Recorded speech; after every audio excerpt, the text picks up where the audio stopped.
Shalom, and welcome to What the Watchman Sees, a ministry that will sift through all of the social media noise to show you news of importance from the Most High's perspective. As watchmen, we are here both to warn of dangers and give biblical answers for dwelling in the secret place of the Most High during these times of confusion. Tell your family and friends to like, share, and subscribe as we delve into what Yahweh has for us, the apple of His eye. Let's get to work. Shalom, everyone. We're going to do a short meditation. Our regular study will continue at the end of this week. We're still looking at Proverbs, but as we have been doing our study, which is a year-long study on repair the breach, go back and build, we are still looking at what that means for our walk with the Most High during these days and during these times. So one of the things that we've been doing during the course of this year is looking at the appointed feast, the Moedim, that the Most High gave to his children, the children of Israel. And in between those times when the Moedim are taking place, those allotted times, then we've been going through foundational principles in Scripture that are designed to assist us in our daily walk and in the rebuilding of the culture and the life that the Most High has for his people so that we can be a light to the rest of the world. And so we've still been looking at the concept of go back and fetch that which the ancient ones knew and taught. But we're also trying to, as much as we can, we're trying to relate these things to our experiences in our current society and our current situations. So one of the scriptures that is in the introduction is the 91st Psalm. I thought that would be appropriate for us to do a quick meditation on that. So that's what we're going to be doing. So Psalm 91, talking about the secret place of the Most High. So the first thing that we're going to do is read it, and then we'll just talk for a little bit about some of the most salient and relevant parts of that as we deal with our relationship with one another, with the Most High during this particular point in time. Psalm 91, verse 1. He who dwells in the shelter of the Most High will abide in the shadow of the Almighty. I will say to Yahuwah, you are my strength and my fortress, my Elohim, whom I trust. Surely he will deliver you from the snare of the fowler and from the deadly plague. He will cover you with his feathers. Under his wings you will find refuge. His faithfulness is a shield and a rampart. You will not fear the terror of the night, nor the arrow that flies by day, nor the pestilence that stalks in the darkness, nor the calamity that destroys at noon. Though 1,000 may fall at your side, and 10,000 at your right hand, no harm will come near you. You will only see it with your eyes and witness the punishment of the wicked. Because you have made Yahuwah your dwelling, my refuge, the Most High, no evil will befall you, no plague will approach your tent. For he will command his angels concerning you to guard you in all your ways. They will lift you up in their hands so that you will not strike your foot against a stone. You will tread on the lion and the cobra. You will trample the young lion and the serpent. Because he loves me, I will deliver him. Because he knows my name, I will protect him. When he calls out to me, I will answer him. I will be with him in trouble. I will deliver him and honor him. With long life, I will satisfy him and show him my salvation. So we're just going to spend a few minutes talking about this psalm. I think it would be nice to know. Let me do that. I think it would be nice to know the context that this song is written in. So we want to go to this particular website. See if I can make it a little bit bigger. Okay. This is a meditation again on Psalm 91, specifically verse 1. It says, one of the great Hebrew names of God is Elyon, often translated as God Most High. And you probably have heard me use the word Most High frequently. So it is one of the names of the Most High God. So I'm just going to go down because I wanted to read this part. The sages say that Moses wrote Psalm 91 as he dwelt in the secret place of the Most High God in the midst of the dark cloud, a place of sacred and holy concealment. Thick clouds are a hiding place for him. Notice that the one who abides in the secret of the Most High dwells in an ascended place of rest, being lifted up above the surrounding madness of this fallen world of flux and shadows. The Hebrew word means to lodge or to sleep, connecting it with death and resurrection. By dwelling in the death and resurrection of Yeshua, Elohim will shield you with his presence and make evil powerless before you. So we just wanted to read that brief section there to give the context for the scripture that we are looking at. Want to say amen to that thought because we're going to build on that thought in these next few minutes. So getting back to the psalm itself, it says, he who dwells in the shelter of the Most High, which implies that there's something that we have to do in order to receive the blessing of dwelling in the shelter of the Most High. So in other words, we have to take it upon ourselves to do that. When Moses did this, by the way, he was in the wilderness with the children of Israel and had gone and was getting ready to go up into a mountain so that he could receive instructions from the Most High as to how they were to travel through the wilderness and on their way as they were on their way to the land of promise. So in order for them to be in the right place, in order for them to do the right things, they needed instruction from on high, because the Most High had been leading them through Moses from the outset. And so when he went up into that mountain, he actually went up into a cloud, a very dark cloud, and that's the idea of the shadow of the Almighty. So when we're in his shadow, all of the things around us then become less important. Now, when we get into the shadow of the Most High, that doesn't mean that we're supposed to stay in that shadow.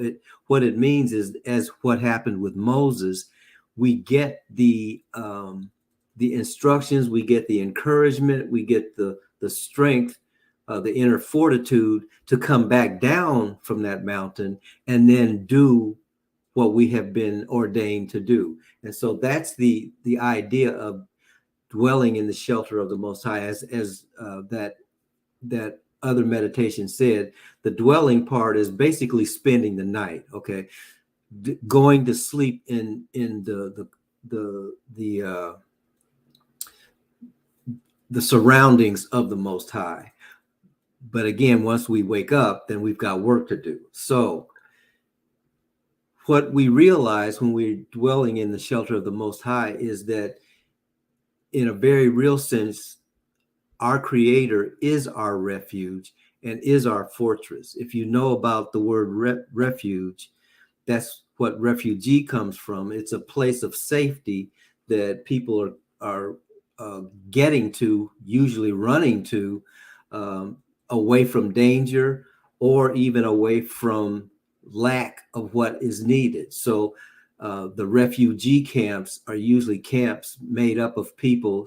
For instance, we know about the war in the Ukraine, and people being in refugee camps, or we know about sometimes some of our people on the continent have been in conflict, and while the conflict was going on, the people, to get away from the wars themselves, would go other places and be in camps called refugee camps. So the Most High is our refuge. That's where we run in times of distress and in times of turmoil and trouble. Why are we talking about that now? Because that's what we're going through in the culture right now. We've just experienced two instances where satanic forces have found soft targets and killed people. Okay. And so that's the kind of society that we are now living in. And that's why we need to be in the shelter of the Most High and in the shadow of the Almighty. We need his instructions. Okay. So we need to close ourselves out, if you will, from the madness that is around us, so that we can hear from him and take the appropriate instruction that he gives us, so that when we come down and back into this mad culture, we have a purpose, we have a direction, and we have a focus. So that's what the being in his shelter and in his shadow is for. So we do then realize in verse 3, it says, surely he will deliver you from the snare of the fowler. The snare of the fowler would be like the people who are plotting as we speak to kill other people that look like me. Okay.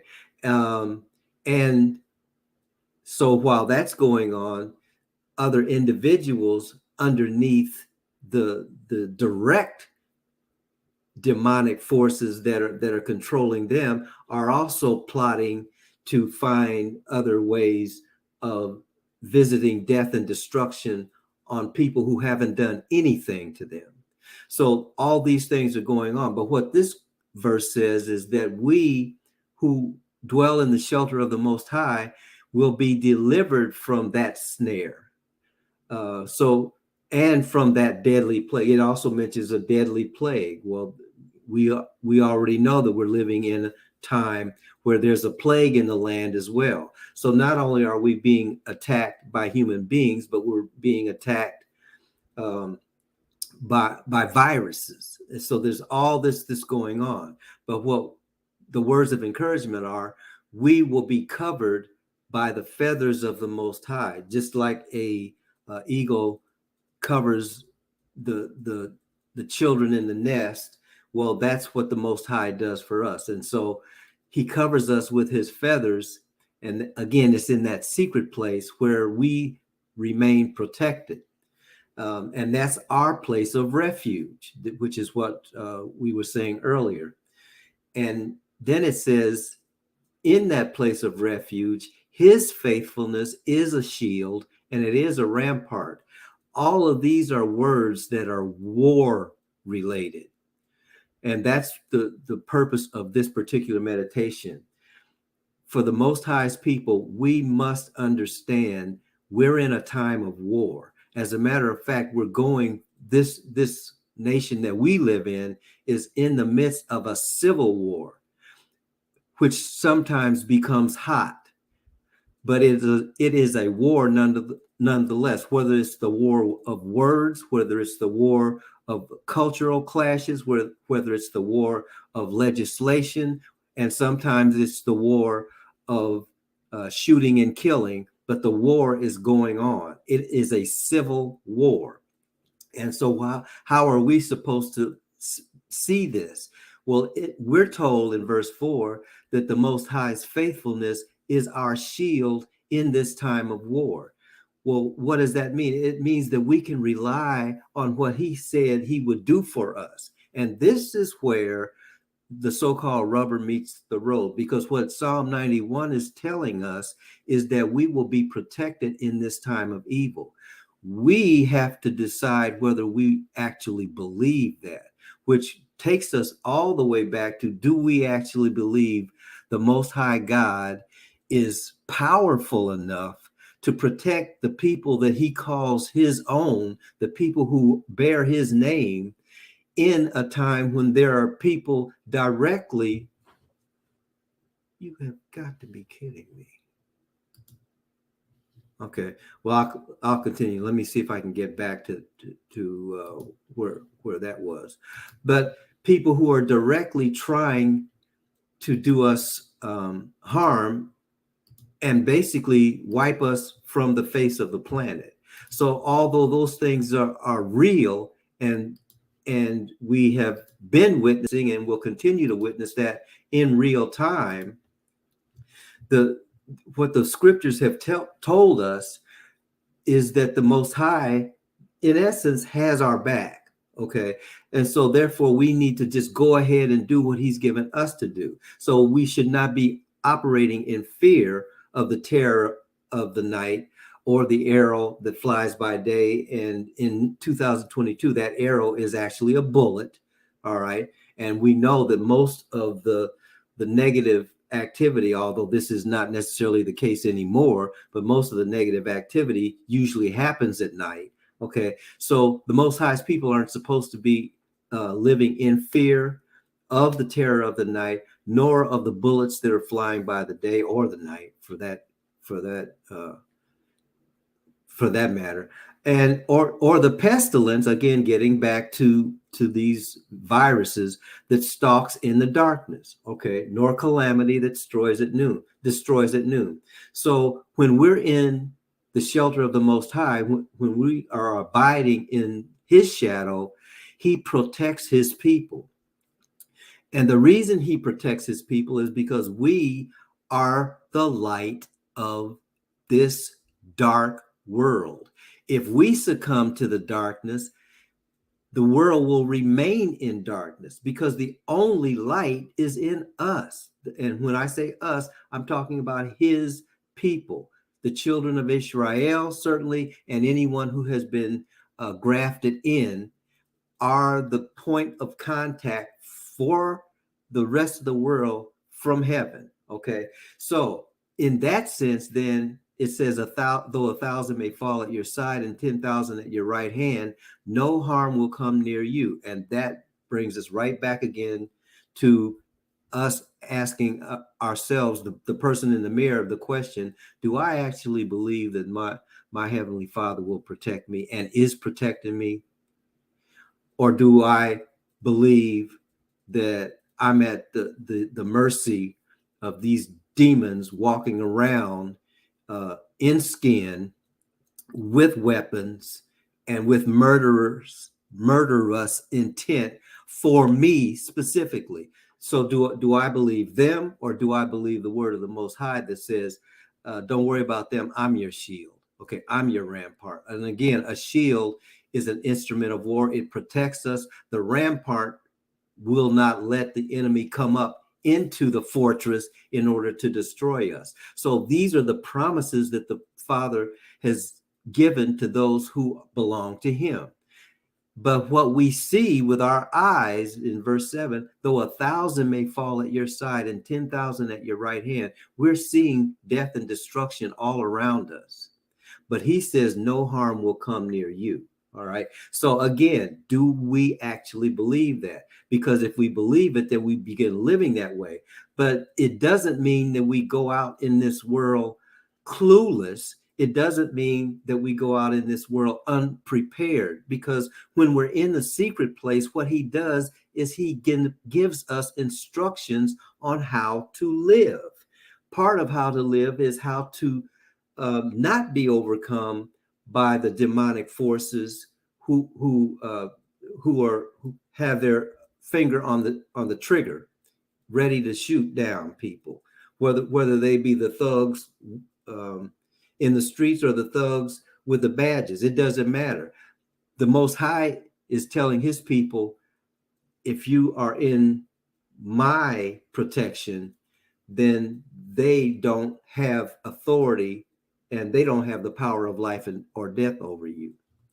Okay.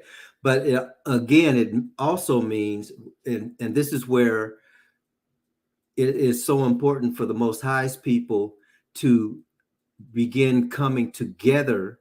If we weren't together, we're not supposed to be out here by ourselves. Okay. Now, this psalm is about an individual, Moses, and what he was getting from the Most High. But don't forget, when Moses came down from that mountain, everything that the Most High gave him, he gave to his people. So this is a message for the people of the Most High, not just as an individual. Okay. So, but what we see with our eyes is destruction and death all around us, and sometimes even among our own community and our own people. But it's not supposed to overcome us. Why? Because we have made him our dwelling. Okay. We have made him our refuge, and therefore no evil will befall us, and no plague will approach our tents. And so the question that keeps coming up over and over again is the Bible real? Is the Bible true? And if the Bible is true, do I believe what I just read here? And can I live based on what I just read here? Because this says when I'm in the will of the Most High, evil is not going to overcome me. When I'm in the will of the Most High, the plague's not coming to my house, because that's what approach your tent means.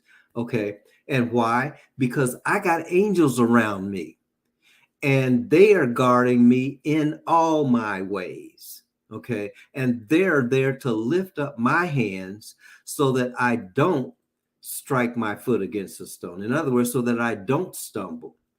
And when I embrace this, what the Most High has told me, I'm able to walk on lions and serpents. Basically, that which is wanting to again kill and eat me, or that which is trying to poison me to kill me. So I don't get overcome by that.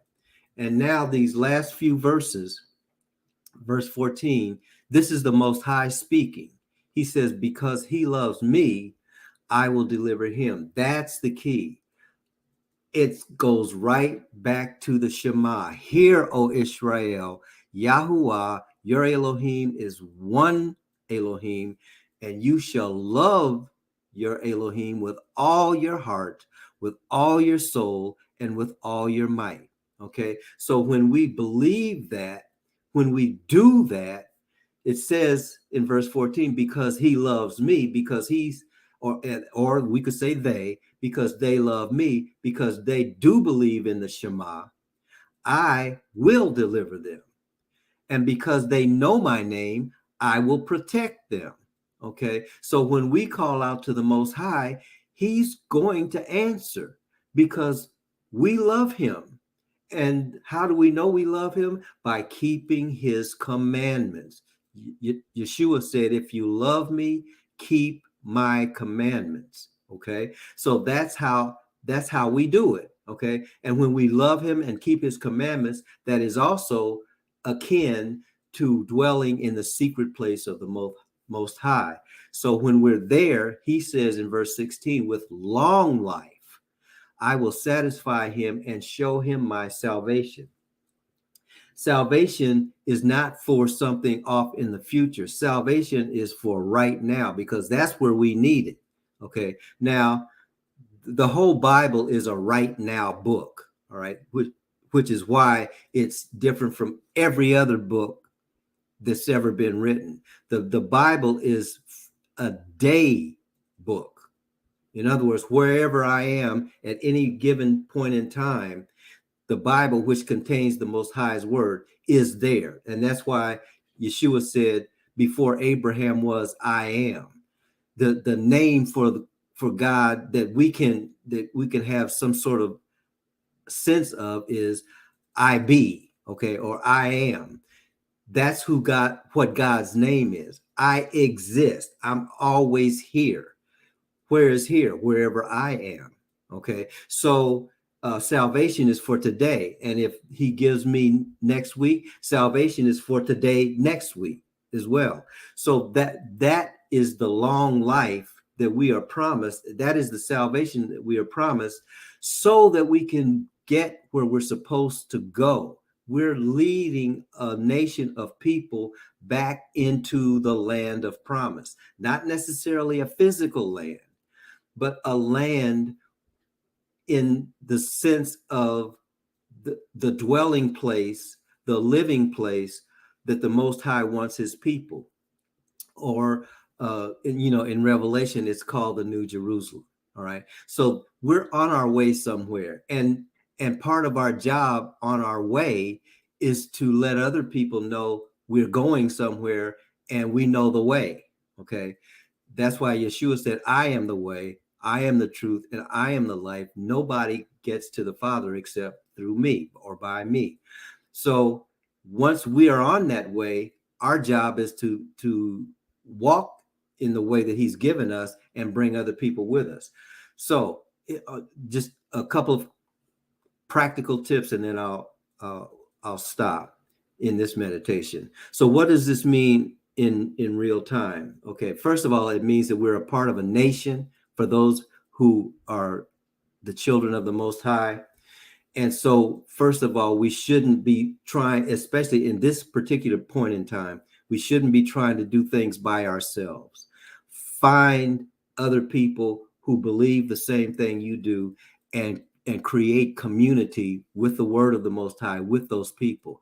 That way, when you think about going to the store, you don't think about going by yourself and putting yourself in harm's way, because there are people, there are fowlers, there are devils who are trying to take what you have, whether it's your car or your life or your money or your phone, whatever it is. So do things with other people and try to join with other people that think like you, in community, and then the community can protect itself against individuals or groups of people whose intent is to murder you. So there are specific things that, being in the will and the center of the Most High's will, it looks like community, and a community will always take care of itself. So some of the angels that are surrounding us look like us. Okay, so they're not intangible, they're actually tangible. So that's where our support system comes from. And there are many other things, but all of it starts, as it says, with he who dwells in the shelter of the Most High will abide in the shadow of the Almighty. So I will say of the Lord, you are my refuge, you are my fortress, you are my Elohim, in whom I trust. So we give thanks to the Father for that brief meditation. The Father bless you and keep you. The Father make his face to shine upon you and be gracious to you. The Father lift up his countenance upon you and give you his shalom.